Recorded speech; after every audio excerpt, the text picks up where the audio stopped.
trying to get you folks to understand this is how the smoke and mirrors works. I just simply want to find out what happened to the American dream as someone who is living the American nightmare. You got to know the facts, and if we came together, we could overcome the corruption that's murdering us all. I'm just trying to make the world aware of the truth, and I've got it. Hey, what's up, everybody? It is Patrick Lovell coming at you on a very exciting, quite frankly, to you from a different location. I'm coming to you from, well, let's just put it this way, where my dogs live. And that's my Joopy. That's my Joopy. If any of you have seen, this is funny, I can't, there we go. If we can, I can't, that's funny. If you've seen some of my posts before, I've mentioned that I'm basically Jon Snow in the battle against the army of the dead, which is corruption, and that's my ghost.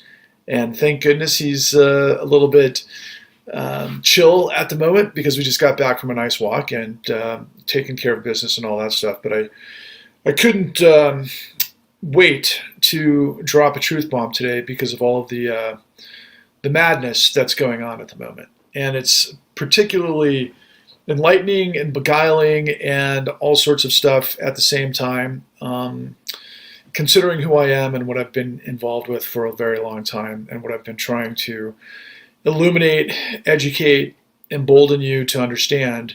But I think today is as good as any day to be able to bring that truth.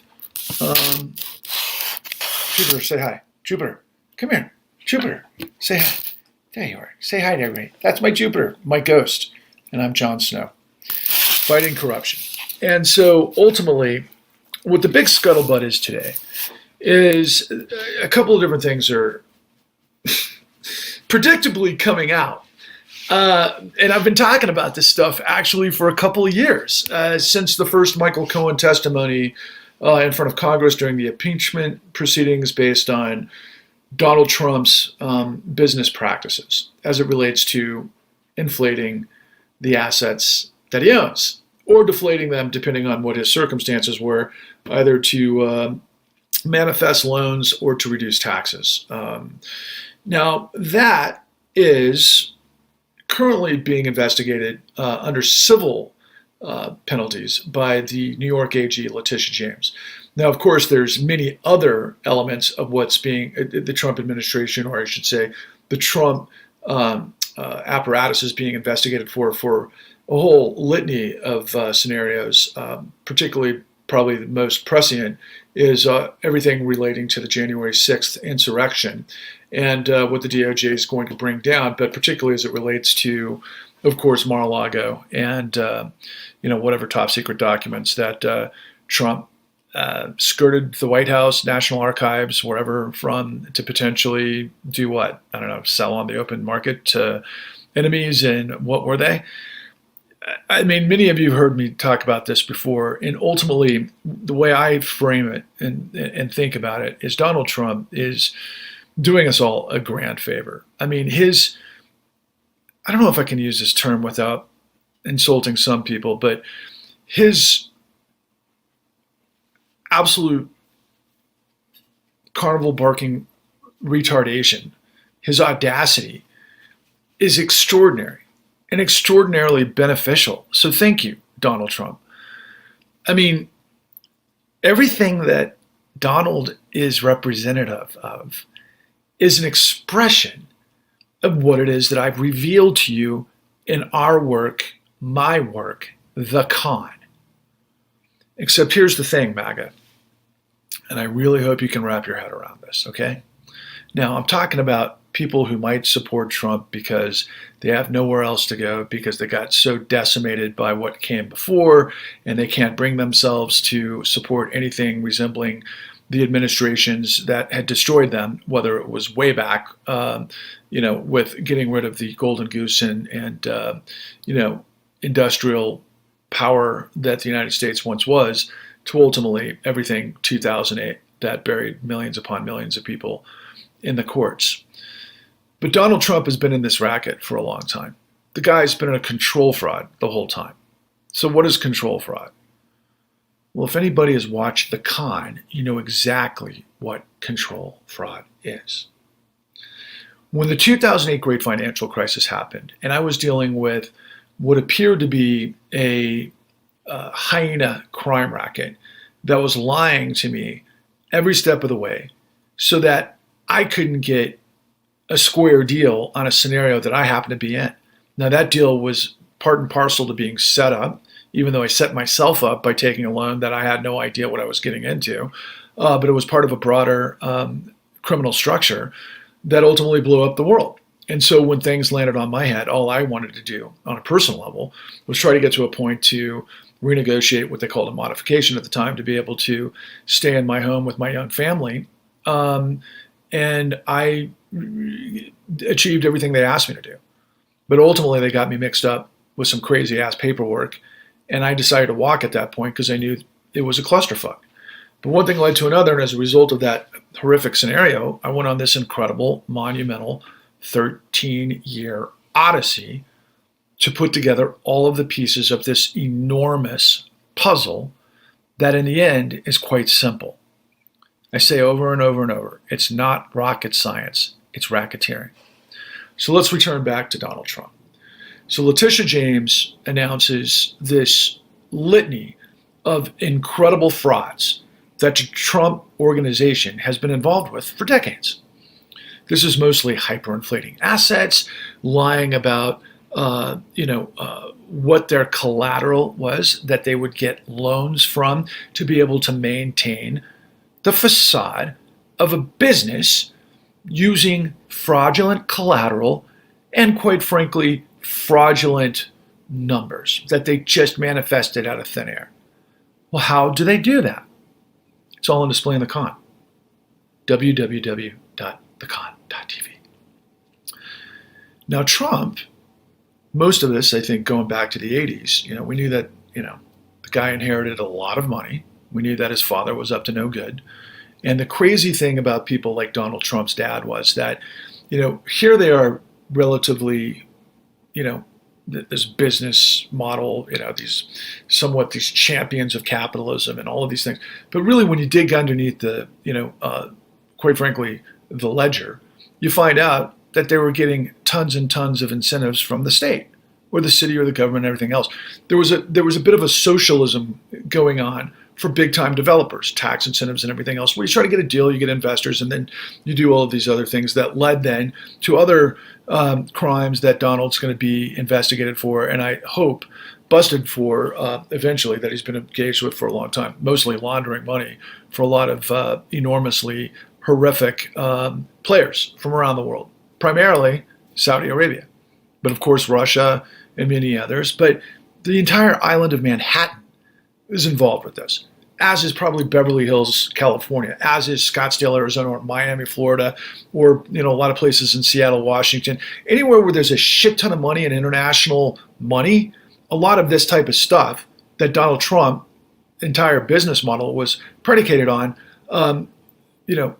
pretty much true to form, which it would involve real estate agents, appraisers, investors, law firms, accounting firms, all sorts of stuff, to skirt all the rules and regulations, to make up stuff to basically maintain this sort of cash flow that banks would lend to. But why would banks lend to people that were making up fraud to hyperinflate numbers predicated on certain things? It's called control fraud. CEOs of large financial systems get paid when a lot of loans are made from their financial institutions in a variety of places. The bigger, the better. They make fees on huge deals, so huge development deals, huge investments from the likes of pensions, and to huge investments and development deals. That's what undergirded really the entire economy after 9/11 through the 2006 kind of meltdown that led to 2007, and then it got worse and worse and worse. And then that got me, millions of other people like me, and then I went on this huge journey to go put it all together.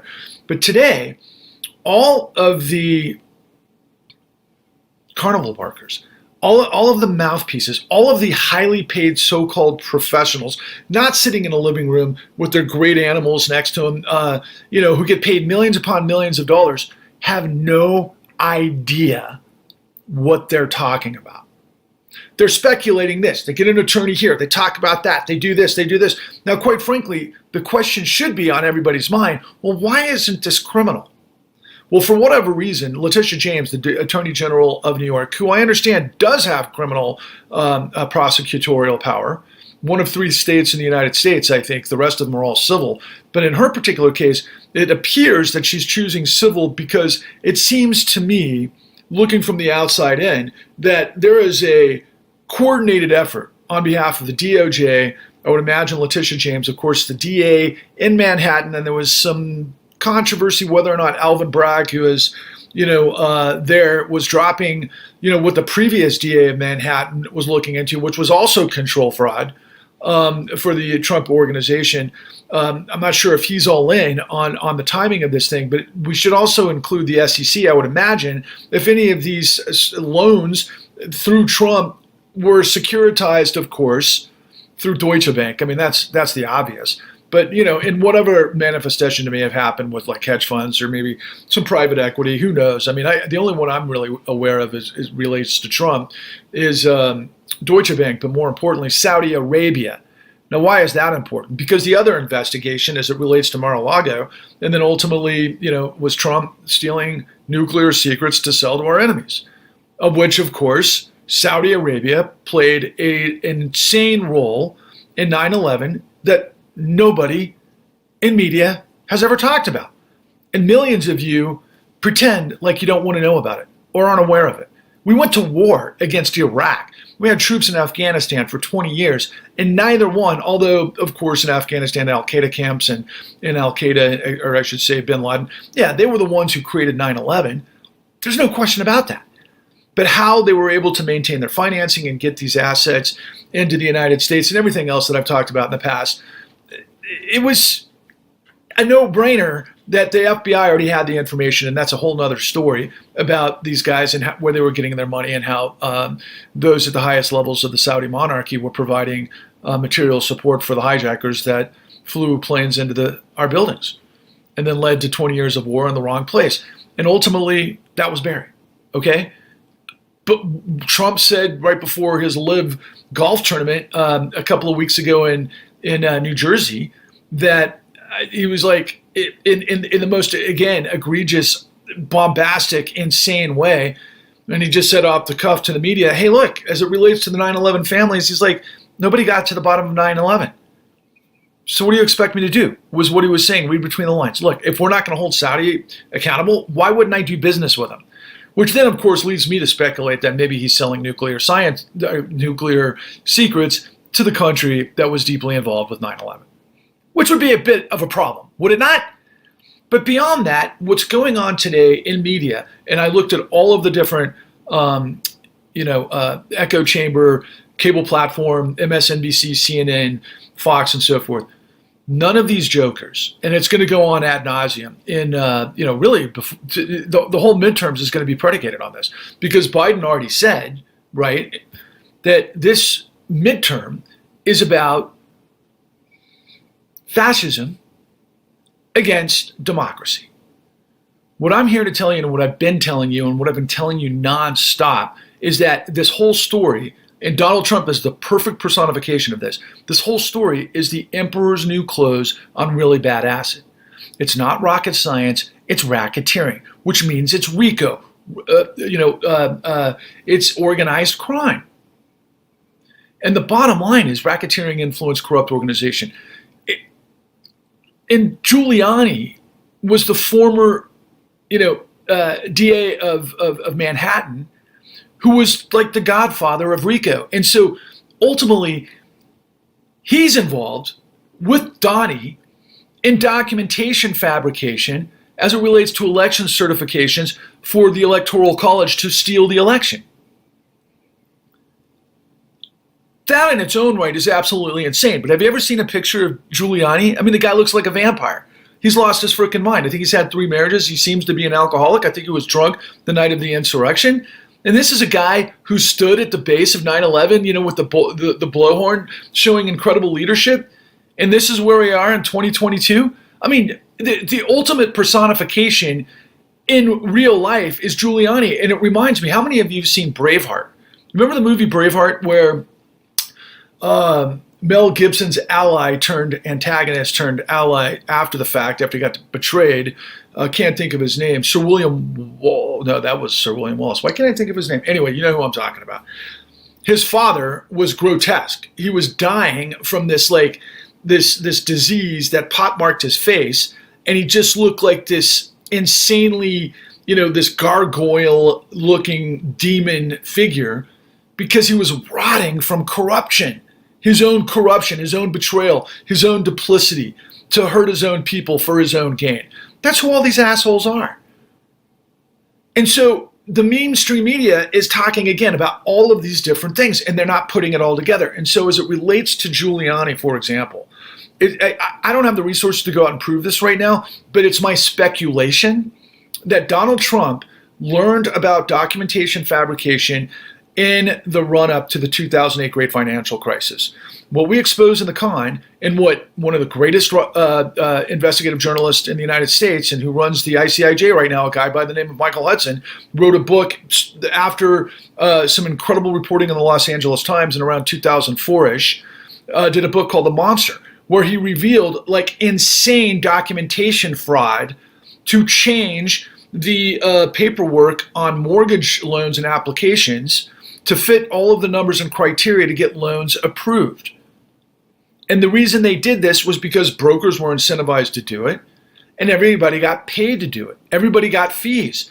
Wall Street created warehouse lines to pretender lenders that use no underwriting to create liar's loans to be able to manifest fees that they sold in the pipeline through appraisal fraud that ultimately was induced by lender fraud that then went through the credit rating agencies, which of course none other than Warren Buffett owns the biggest one, to put this into perspective, which all rubber stamped these goddamn loans that had zero fucking ability to pay back, and then ultimately the collateral was worthless. That's all backstory. And there's more. I mean, it goes into collateralized debt obligations and all of these different derivatives that then, was worth 600 trillion in notional value by 2007, somewhere in that vicinity, right before the whole globe blew up. And that's why ultimately the Federal Reserve had to step in and pull an end round on Congress. So at that time, the Treasury Secretary, former CEO of Goldman Sachs, Hank Paulson, and his merry men, which included Ben Bernanke, the head of the Federal Reserve, and Timothy Geithner, the head of the New York Federal Reserve Bank, got together with the top banks, the 13 banks in the United States, and then basically wrote out a 3-page ledger that said, you're going to accept these bailouts. What that led to is what Paulson said at the time was his bazooka. What his bazooka was the Federal Reserve 13.3, which is a lender of last resort capacity of the Federal Reserve to be able to loan under exigent circumstances, emergency circumstances. So they did this after they sold Congress that we had to create a version of this to create liquidity in the financial markets. Otherwise, the entire globe was going to come to a dramatic standstill, and we'd all go flying through the front window of whatever we were in at that time, train, plane, or otherwise. And what they did was they all predicated this on illegal collateral. All of these financial institutions, these investment banks, these, what they call primary dealer brokers, they're all bankrupt, and they had no collateral. Okay, you don't loan to somebody trillions of dollars when they're completely bankrupt. Meanwhile, the reason they were bankrupt is because of all the fraud that I've just given you a glance at. That's all on display in www.thecon.tv. And if all of us understood what this was, then we could look at Trump and understand that he was the perfect fall guy. But this is what is really weird about the sort of roulette, if you will, of the system, okay? I think it's just kind of happenstance. You might even call it maybe, otherworldly, that God put his fingerprint on this, because literally, I've said it at the beginning and I'll say it again, Trump is the ultimate emperor's new clothes on really bad acid, because he is the living embodiment of all of the fraud that I'm talking about. Not to mention that he used the sort of strategic aspects of lying on loans and all of those other things to get, and also appraisals to, because the way it all had to work back then in terms of like refinancing and everything else is that the appraisals had to show that the value of the real estate had actually increased in value so they could loan against that. And they did that over and over and over. And so people who had equity in their houses, and they had stagnant income at the time, they refinanced because that's what they thought, was legit. But it was all a scheme to keep the pipeline going, because prior to that, there was $70 trillion of capital from all around the world that landed in Wall Street that was looking for places to park. And the safest places to park at that time was the housing industry. Why? Because American, dream, the home, nobody stopped paying on their loans. But that's when people had jobs and weren't flipping houses and getting houses illegally and then getting a portfolio of gazillions of houses that they couldn't afford, but they were just flipping them because that's where the revenue was. So we incentivize, and that's why I call these guys all hyenas of finance, because they're just looking for the next fix, man. Lie, deny, switch the blame, implicate, which is exactly what Trump is. Okay? And he has been that guy forever. And it's like we're coming to these midterms. And there's millions of people out there that are going to be going at each other's throats because of what the mainstream doesn't tell us. And 99% of them don't know, okay? I don't think Rachel Maddow is innocent. I think Tucker Carlson's an idiot. I think Anderson Cooper's an idiot. I think Rachel Maddow probably knows all of this stuff and then some, but played ball. That's just my gut, okay? PBS, for example, they did these great features in what was called Frontline, but they're like polite and they just kind of infer stuff. They didn't go anywhere near putting together the entire crime apparatus that we did. And the reason I did was because when we were going through this situation, it didn't make sense.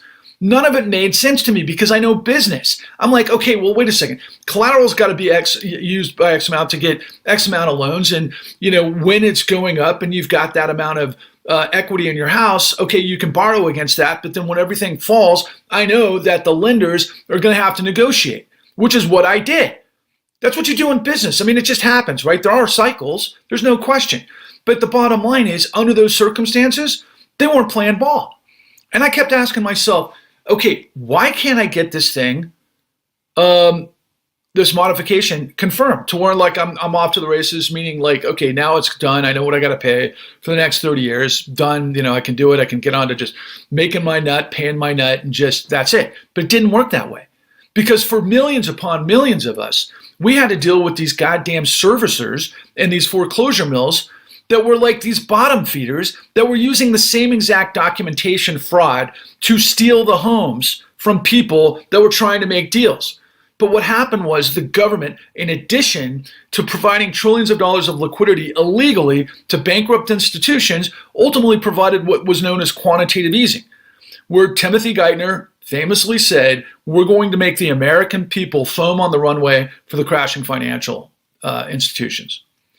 And what that meant was millions upon millions of regular people that had families could not get a modification, could not get under the burden of that debt. They lost their houses to foreclosure. But meanwhile, it wasn't because the guys that were foreclosing on them, they didn't have standing. This whole thing became such a train wreck that all of the stuff that was securitized, that ultimately, depending on the state, because of judicial and non-judicial states, that you have, deeds or notes, and they couldn't be presented in a statutory way to prove standing to foreclose that these entities were owed the debt, because it became such a literal, I said hyenas in one case, so that's a good, animalistic sort of metaphor, but it's like piranhas. What happened was you get all of these liar's loans in the system that became liar securities that ultimately connected to investors, right? So pensioners and people all over the world, municipalities that were being lied to by these goddamn money managers, be they hedge funds or big banks and so on and so forth, because the collateral was all bullshit. So they fucked the homeowner, they fucked the American dream, then they fucked the people who had save their entire lives, the pensions, the teachers, the plumbers, all of these things. And by the way, I use those two as relevant, examples. They were in the goddamn Supreme Court last summer that Goldman Sachs set them up on the real Big Short, that the Big Short never really understood the movie because we put it all together the last 5 minutes. Anyway, I've got all that information that it was all a setup, but the Supreme Court, because of the corruption that exists there, like everywhere else, was like, you know what? We don't see any fraud. Because they didn't investigate. Because the entire country depends on, well, we have institutions called the Department of Justice. We've got the Federal Bureau of Investigations. We've got the Securities and Exchange Act. We have laws. We have AGs. We have all sorts of stopgaps to make sure that this doesn't happen. But that didn't happen because of a runaway train wreck of corruption. And when it ended, all the professionals in the system just let it go. I could think of the psychology, right? Let's just say you're like this seasoned professional. You went to law school. You paid hundreds of thousands of dollars for education. You pay it back. You're in the trenches. You're dealing with stuff that's in front of you, and then you're looking down the barrel of this thing, and it's like, okay, do I tell the truth and I go down with the ship, or do I play ball? Well, the professionals played ball because they got paid, because the goddamn Federal Reserve provided trillions and trillions of dollars of liquidity to the financial system that was fucking corrupt instead of do their job, which they're doing now. Okay? Yeah, they're doing it now with regards to Trump. The question you really have to ask yourself is, why has Trump been able to get away with it this long? How did he become president? Right? Well, that's the $29 trillion fucking question. They did it because the whole system was corrupt. Okay? Look, the United States was born by defeating the corruption of not just King George III, but also the Parliament and the East India Trading Company that was just pillaging the colonies. And they said, fuck your Stamp Act. But fuck the tea tax. Fuck you, King George. And then they had a revolution. And we had a lot of very smart guys, regardless of their flaws, that understood absolute power corrupts absolutely. So we create separation of powers. We give the judicial branch absolute immunity so that they, and quite frankly, we pay judges for infinitum so that they don't get into a situation where they can be corrupted. But that's changed because of revolving door and everything else. Same with the fucking white shoe law firms and the Department of Justice, and same with the Securities and Exchange Commission and all the white shoe law firms that are playing ball in this whole fucking thing. And then ultimately the goddamn full faith and credit of the United States of America was used to backstop the fucking mob. Why wouldn't we have a president like Donald Trump?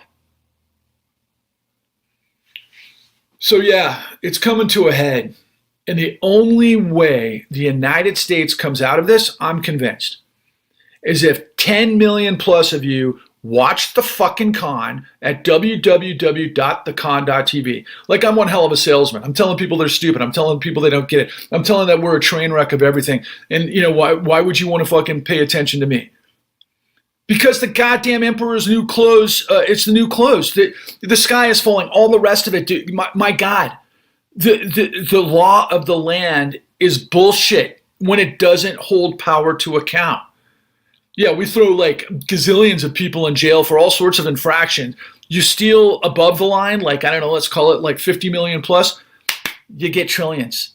I'm not sure what the exact corollary is, but that's may as well be close enough. So, what do we do about this, right? And I got some grief last night from some of these so-called macroeconomist experts, and some of which really lean far left and who hate capitalism, and they're basically communists, but at the same time they, are completely all in on this one particular, macroeconomic sort of descriptive understanding of how we finance our government. They don't want to acknowledge fraud. What? They don't want to acknowledge this fucking insane fraud. In fact, I talked to one of their top guys, and he basically sent me a message kind of like, when nobody was looking, like, look, dude, it's just the way it is. All right? You take the good with the bad. That's how it goes. In fact, he said to me, you know what? A bunch of people who should never have gotten in houses got to live in houses for a long time for free. Is that true? Yeah, probably. But millions more weren't. millions more actually had equity in their houses, and it was stolen. Many more, because of the insanity of this corruption, led to what we call straw buying because of all of that documentation fraud I told you that was involved with liar's loans. Well, they did that to steal people's houses. Elderly black women who were completely vulnerable had their houses stolen and were facing going out into the streets after living in their house for 4 decades in the case of Miss Addie Polk, and she had to shoot herself. That's our Pandora's gateway to this insanity.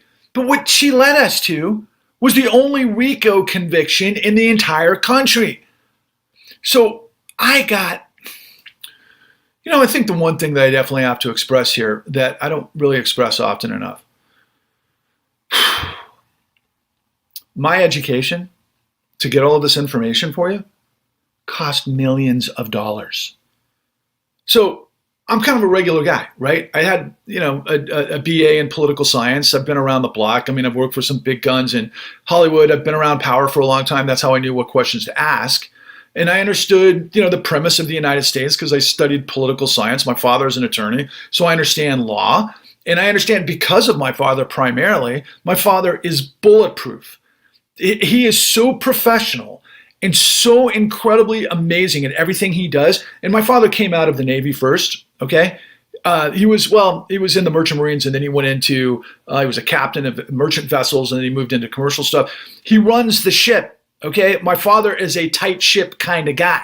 So when I grew up, I was kind of rebellious. I was kind of like, Mr. Libertarian, punk rock, anarchist guy because I could be, because I was born into this upper middle class, relatively privileged lifestyle. And I believed that the law was the law, like it was in my house. And trust me, I've broken a lot of my dad's laws over the years, sneaking out and doing things that he didn't approve of and those sorts of things. But boy, did I respect the living hell out of my father's integrity. And that's what it all came from for me, because my dad's a professional, right? And so my view of the world was, okay, well, if you're going to be at the highest levels of a corporation, if you're going to be at the highest levels of our government, if you're going to be at the highest levels of our judiciary, are you kidding me? You've got incredible, unquestionable integrity. That was what I walked around this earth believing for 4 decades. And of course, I'm like all red, white, and blue America, man. I'm like, okay, we did defeat the fucking slave owners. We did defeat the goddamn Nazis. And then we allowed people, not allowed, he went and earned it. Guys like, Reverend Martin Luther King, who I consider, God, how do I want to reframe this? I mean, he's almost, there's really no comparison. I mean, Martin Luther King was absolutely brilliant and amazing. And he just said what was so simple to understand. I just want us to live true to what we put down on paper. Live with integrity. That's what the United States is supposed to be. That's how we became the power that we were. That's how we overcame all of these incredible things. From the Revolutionary War, all the way through, all of the wars. It was like nonstop war. It has been nonstop war pretty much from the very beginning. And then into the Civil War and to all of these things like, quite frankly, World War II and then the Civil Rights. Why am I lecturing and I'm preaching about all of these different things? Because we're looking at real time, our media. Here's the ultimate irony, okay? Here's the ultimate irony that Donald Trump calls out fake media.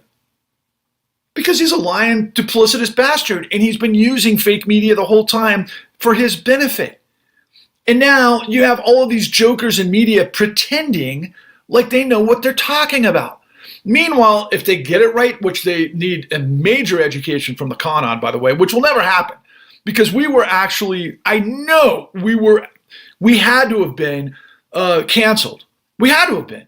And I know, I'm pretty sure it was BlackRock and Goldman Sachs, if you want to know the truth. And Chase, it was the whole fucking system, because they provide the liquidity for all of these platforms and these tech companies to be able to function. Yes, I am a capitalist. Yes, you need capital.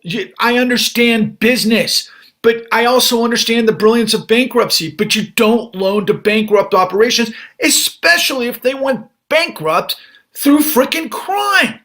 And there's a whole way of doing that. It's called bankruptcy for profit. And we've had, scandal. It's not scandal. It's They call it scandal, but we've had crime after crime after crime that's just gotten bigger, more bold, more incredible, and it's overwhelmed the United States' ability to fight off this disease of corruption. It starts in the S&L crisis, probably started way before that, but in terms of the modern era, junk bonds and fucking all this private equity bullshit in S&L, S&Ls that then led to, ultimately, they got that part of it right, meaning the regulators under Bill Black, who became my freaking mentor, thank God, who taught us all this stuff. And then ultimately you end up with the 2008 bubble. A lot of that was control fraud in the tech sector. And then ultimately we had the Enron and WorldCom frauds and Tyco and all that kind of stuff in about the 2004 era, which born Sarbanes-Oxley out of the Bush administration of all things, which was to hold the executives accountable. And so then we get to the 2008 great financial crisis, and as we show in The Con, one of the greatest heroes in American history. I think he's right up there with he needs the two guys that I believe that need their statues somewhere on the Washington Mall eventually. Really three. Let me bring three from the modern era. Bill Black, William K. Black, the greatest sheriff this financial freaking rot needs to get its comeuppance by. And then, of course, Dick Bowen. Unbelievably courageous what he did at Citigroup to basically prove that the fucking CEO, who was former Treasury Secretary Robert Rubin, lied to get Citigroup $3 trillion and himself $140 million because he was the former Treasury Secretary. He had that kind of power. They could suppress the investigations, and I could go on much more about that. That's in The Con too. And then the other guy that I would, you know what? We need a statue of Ferdinand Pecora on the Washington Mall. Millions upon millions upon millions of Americans need to understand what took place in the Great Depression and how the government dealt with it. That's when the government worked of, by, and for the people. That led to the New Deal. And so Ferdinand Pecora, this prosecutor that came out of Tammany Hall, which was corrupt as hell. In fact, I just read recently that out of Tammany Hall, they used to say, oh God, what did he say? Like almost like justifiable corruption, kind of something like that, some sort of misnomer of mental gymnastics that, the good comes with the bad sometimes. But Tammany Hall was just insane corruption. Okay? Insane. And Ferdinand Pecora was from Sicily. This guy's an immigrant to the United States. He gets cut out of the WASP Wall Street, of which so many people out there want to blame the Jews. It was actually the WASPs that destroyed the financial world. I'm sure there was some Jews involved, sure. But at the bottom line, it was literally the WASPs that were doing this, that were all fraud, insider trading and shorting and all sorts of the things that came true in 2008. They did that in the 1920s. And so this guy, Ferdinand Pecora, gets chosen to do the investigation on Wall Street, and he does. And he brings out, Charlie Mitchell, Sunshine Charlie Mitchell, and all the major players of Wall Street. And he got inside their books, and he understood what they did to basically set everybody up so that they could steal the loot and they want. And then ultimately what he did is he played that out in front of the American people, 25% of whom were unemployed, millions living in places like Central Park. And yet you see like these like holier than thou, like, everything they touch turns to gold, sort of the Midas touch. They just stole. They were just fucking thieves, man. And their wives didn't pay taxes. And the American people were about to blow their freaking lid. And then the American government stepped in and said, okay, what we're going to do is we're going to separate the ability for Wall Street to pull this shit on people. And that's how we came up with Glass-Steagall. You separate commercial banking from investment banking. Nobody wants to fuck the idea of enterprise. But if you go bankrupt, you go fucking bankrupt. That's the whole point, okay? You don't get to fucking start again and buy everything and get free money from the Federal Reserve so that you could become the goddamn king. Get it? The United States is about democracy and the rule of law to prevent that from happening. So after 246 years, what did we end up doing? We ended up making these oligarch motherfuckers on Wall Street kings. They write the law, they're above the law, and now that you MAGAs know that your boy Trump is as guilty as he's guilty of everything I'm telling you about. But he's small potatoes to the fucking denizens of disaster. The greatest trick the devil ever played was to convince the world he didn't exist. I got tired of them pissing on my head telling me it's rain because I'm not a fucking fool. I've got the answers that tens of millions of you got destroyed by, and you need to wrap your head around so that we can save the United States of America for liberty and justice for all. Where are the patriots? We've got a two-front war against corruption of the financial system that betrayed everybody, that rules the law, and then, of course, the goddamn Confederacy, white supremacist, fascist that it creates. That's what we're up against. It's no small task, but I've already done the work. It's available at www.thecon.tv. Check and like and subscribe me on YouTube at Patrick Lovell Truth Bombs The Con. Check me out on fucking, on TikTok and whatever else. And I'll tell you this, okay? So you've seen a lot of mainstream people, basically be able to disparage, and justifiably so, the ass clowns like, Alex Jones, who was making $50 million a year, lying about children who got slaughtered at Sandy Hook, saying it was a false flag operation. My God, that's what we've come to. And then Trump, who's been lying this whole time. Look, guys, please start a campaign to Rachel Maddow. Start a campaign to Anderson Cooper. Start a campaign to fucking Tucker fucking Carlson. That Patrick Lovell will go one-on-one with any of those son of a bitches and fucking lay down the wood of what I now know. And again, who the fuck am I?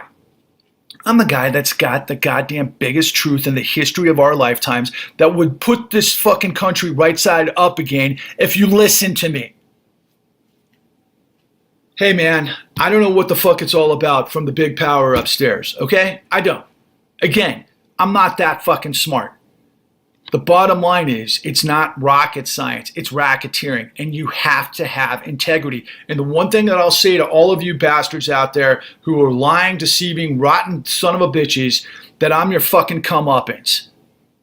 You can get me when I'm not looking, but fuck you in advance of that, and I hope I start the revolution that buries your ass. And what I mean by revolution is to reinstitute the law so that these bastards go down, they get thrown in prison, and we rip their fucking, stolen proceeds away, and then we fucking march them through the goddamn, well, I don't want to go that far. At least we can rhetorically think about it. They all need to be in prison. They all need to be in prison. And I'll finish with this thought. We spend $750 billion a year plus on the biggest military by far, 10 times bigger than everybody, the next 10 countries combined, to do what? To protect something like Saudi Arabia and oil flow around the world, right? I mean, that's really what it is. And Saudi Arabia got away with 9/11. Trump threw out all of this stuff. We need billions more into the Department of Justice, but more importantly, with really good people that are in the con. Or they should be in the SEC. Richard Bowen should be head of the SEC. Fucking William K. Black should be the AG of this United States. Okay? That's when you know stuff's going the right direction. And then, of course, Paul Pelletier. Paul Pelletier, who was third in command of the Department of Justice during the Obama administration, he had to leave because the whole thing was so corrupt. He wrote in the New Yorker, or was it the Atlantic, what we need is a Manhattan-like project to deal with white-collar fraud. That was published 2 years ago. We came out with the con 2 years ago. BlackRock canceled us, okay? All these guys who have complete control of our country, which are a dark force from hell, let me tell you, they canceled us. Please, God, you have to find a way to wrap your mind around the con, spread it to everybody you got like your life depends on it, because if we don't overcome this madness, we're going down even worse than we already are right now. Please, for crying out loud, this is for fucking God and country. This is for the United States of America. If you really truly stand at attention for the fucking Pledge of Allegiance or, the Star Spangled Banner, then fucking prove it. Let's get together on this.